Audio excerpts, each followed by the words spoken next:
నమస్తే, welcome to special topic. ఏపీలో రాజకీయాలకు సంబంధించి ప్రజలంతా కూడా ఉత్కంఠగా ఎదురు చూస్తున్నారు.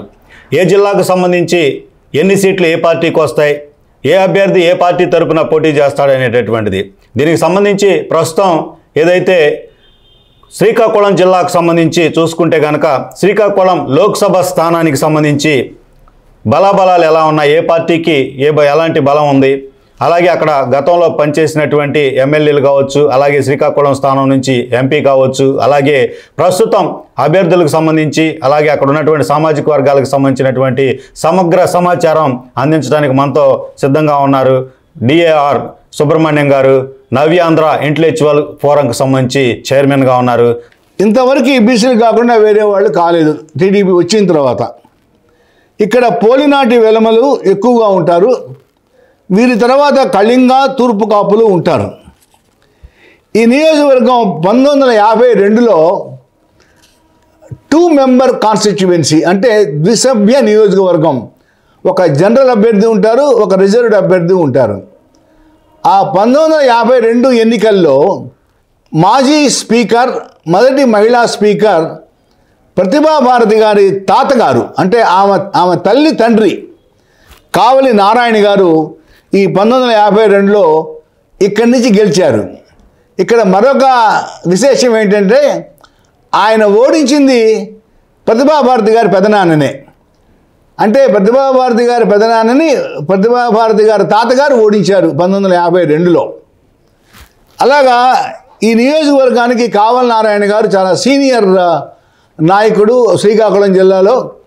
ఆయన గౌతుల చెన్న, తెన్నేటి విశ్వనాథం వీళ్ళందరూ కూడా కాంటెంపరీ. ఆయన అల్లుడు జస్టిస్ పున్నయ్య గారు, అంటే ప్రతిభా భారతి గారి తండ్రి గారు ఈ శ్రీకాకుళం జిల్లాకు సంబంధించిన వారు.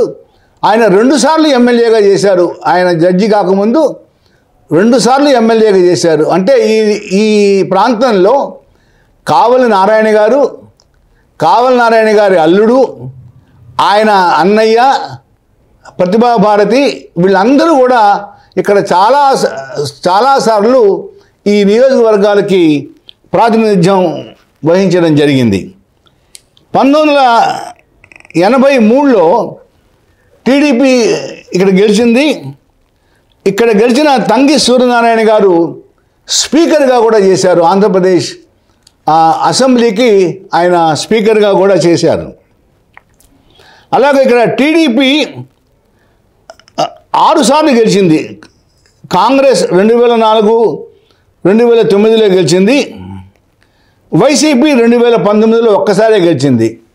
అయితే ఈ 3 సార్లు గెలిచింది ధర్మాన ప్రసాదరావు గారే. 2 సార్లు కాంగ్రెస్లో గెలిచారు, ఒకసారి వైఎస్ఆర్ కాంగ్రెస్లో గెలిచారు.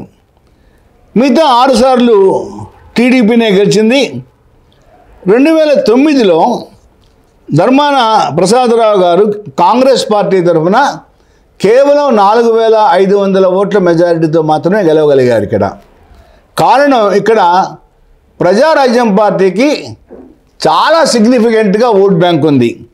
అది 19.6% ఓట్ బ్యాంక్ వచ్చింది 2009లో. 28,000 ఓట్లు వచ్చాయి. అంటే ఇక్కడ ప్రజారాజ్యానికి, జనసేనకి అనుకూలంగా ఉండే ఓట్ బ్యాంక్ ఉందని చెప్పడానికి నేను ఈ ఫిగర్లు ఇవ్వడం జరుగుతుంది. 2014 ఎన్నికలకు వచ్చేటప్పటికి టీడీపీ నుంచి గుండా లక్ష్మీదేవి గారు 24,000 ఓట్ల మెజారిటీతో గెలిచారు. అప్పుడు వైసీపీ తరఫున గెలిచిన ధర్మాన ప్రసాదరావు గారు ఓడిపోయారు. 2019లో మరలా ధర్మాన ప్రసాదరావు గారు వైసీపీ తరఫున గెలిచారు. ఇప్పుడు కూడా ఆయన పెద్ద మెజారిటీ రాలా, 5,779 ఓట్ల మెజారిటీ మాత్రమే వచ్చింది. జనసేనకి సుమారు ఇక్కడ 7,557 ఓట్లు వచ్చినాయి. అంటే జనసేనకు కూడా ఇక్కడ సిగ్నిఫికెంట్గా ఓట్ బ్యాంక్ ఉంది. 2024 రాబోయే ఎన్నికల్లో వైసీపీ తరఫున 100% ధర్మాన ప్రసాదరావు గారే పోటీ చేయవచ్చు. టీడీపీ తరఫున ఎవరు పోటీ చేస్తారనేది ఇంకా ఫైనలైజ్ కాలేదు. బహుశా గుండా లక్ష్మి గారు చేస్తారేమో అని అనుకుంటున్నారు. ఎవరు కంటెస్ట్ చేసినా కూడా ధర్మాన ప్రసాదరావు గారు మరలా గెలవడానికి చాలా కష్టపడవలసి ఉంటుంది. ఎడ్జ్ కూడా ఇక్కడ కూడా టీడీపీకే ఉంది. తర్వాత ఆముదాల వలస. ఈ నియోజకవర్గానికి కూడా చాలా ప్రాశస్త్యం ఉంది. అది ఏమిటంటే ప్రస్తుతం స్పీకర్గా ఉన్న తమ్మినేని సీతారాం గారు ఇక్కడి నుంచే గెలిచారు, ఈ ఆముదాల వలస నుంచి గెలిచారు. ఈ ఆముదాల వలసలో మరొక ప్రాశస్త్యం ఏంటంటే, విశేషం ఏమిటంటే పోటీ బావమరుదుల మధ్య. తమ్మినేని సీతారాం గారి మేనల్లుడు కమ్ బావమరిది, ఆయన పేరు కోన రవికుమార్ గారు, గవర్నమెంట్ విప్గా పనిచేస్తారు 2014లో. వీళ్ళిద్దరికే పోటీ, 2014లో వాళ్ళిద్దరికే పోటీ, ఇప్పుడు 2019లో కూడా మొన్న వీరిద్దరికే పోటీ, 24లో కూడా వీరిద్దరికే పోటీ జరగబోతుంది. 2009లో బొడ్డేపల్లి సత్యవతి గారు కాంగ్రెస్ పార్టీ తరఫున 16,000 ఓట్లతోటి గెలిచారు. అప్పుడు ప్రజారాజ్యం తరఫున పోటీ చేశారు తమ్మినేని సీతారాం గారు, ఆయన ఓడిపోయారు. 2వ స్థానంలో ఉన్నారు, ఆయన ఓడిపోయారు. తమ్మినేని సీతారాం గారు 5 సార్లు తెలుగుదేశం పార్టీ తరఫున గెలిచారు. తెలుగుదేశం పార్టీ తరఫున 5 సార్లు గెలిచి మంత్రిగా చేసి గవర్నమెంట్ విప్గా చేసి 2009 ఎన్నికలకి ప్రజారాజ్యం పార్టీలో జాయిన్ అయ్యారు, ఓడిపోయారు. 2014 వచ్చేటప్పటికి ఆయన వైసీపీ పార్టీలో జాయిన్ అయ్యారు. జాయిన్ అయి పోటీ చేసి ఆయన బావమరిది కోన రవికుమార్ మీద ఓడిపోయారు. అయితే కోన రవికుమార్కి వచ్చింది నారో మెజారిటీనే, 5,449 ఓట్ల మెజారిటీ మాత్రమే వచ్చింది. 2019లో మరలా బావమరుదులే పోటీ చేశారు. ఈసారి తమ్మినేని సీతారాం గారు గెలిచారు, 13,911 ఓట్ల మెజారిటీతో గెలిచారు. జనసేనకి 3,000 చిల్లర ఓట్లు వచ్చాయి. 2024 ఇప్పుడు జనసేన టీడీపీ అలయన్స్ ఉండబోతుంది.